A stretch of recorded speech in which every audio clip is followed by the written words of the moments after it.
Bradley Taillère, merci de vous joindre à nous. C'est un plaisir. Bradley, la secrétaire d'État au Trésor, Janet Yellen, a souligné l'importance des discussions à haut niveau avec la Chine. Quelle a été l'efficacité de ces discussions dans le passé? Je pense que l'efficacité a été très modeste. La visite de Janet Yellen, ou du tsar du climat John Kerry, ou du secrétaire d'État américain Anthony Blinken, il y a eu une multitude de fonctionnaires de l'administration Biden qui se sont rendus en Chine ou qui ont rencontré leurs collègues chinois en dehors de la Chine. Et cela n'a en rien contribué à améliorer les relations avec la Chine. Cela s'explique en grande partie par le fait que l'administration adopte une position de faiblesse plutôt qu'une position de force. Il ne faut donc pas s'attendre à ce que ce type de réunion permette de résoudre les principaux problèmes que les États-Unis ont avec la Chine. Les dirigeants chinois les interprètent d'ailleurs comme des signes de faiblesse de la part des États-Unis.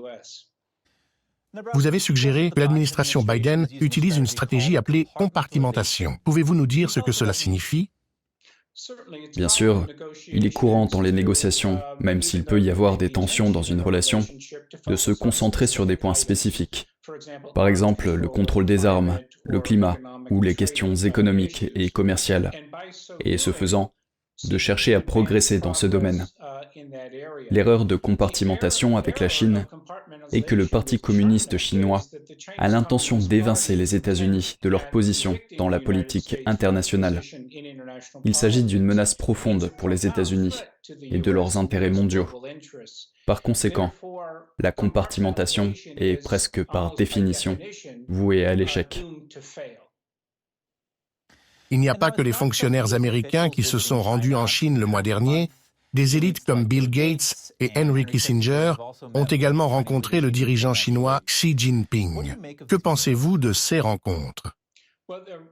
Dans le cas de Bill Gates et des autres personnes qui ont rencontré la Chine, il s'agit d'un effort pour maintenir et communiquer au Parti communiste chinois la volonté d'aider la Chine dans des circonstances économiques difficiles, en cherchant à maintenir de bonnes relations avec le Parti communiste chinois.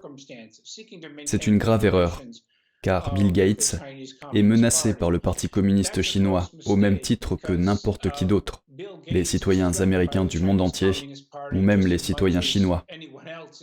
Ainsi, les efforts visant à faciliter les relations avec le Parti communiste chinois peuvent aider Microsoft, mais ils ne servent pas les intérêts de sécurité nationale des États-Unis, de leurs alliés et de leurs partenaires, ni la position du peuple chinois. Vous l'avez brièvement mentionné, mais qu'est-ce que tout cela signifie pour la sécurité nationale des États-Unis? Cela signifie que l'administration Biden continue d'avancer dans ce que l'on appelle l'école de pensée de l'engagement, qui consiste à dire qu'en s'engageant dans des relations économiques et commerciales avec le Parti communiste chinois, les deux en profiteront. C'est erroné, parce que le Parti communiste chinois a l'intention de détruire les États-Unis. Il leur a déclaré la guerre tout récemment, en 2019. La poursuite de cette politique d'investissement a échoué, et il est triste de voir l'administration Biden continuer dans cette voie. C'est probablement juste. Merci. C'est un plaisir, merci.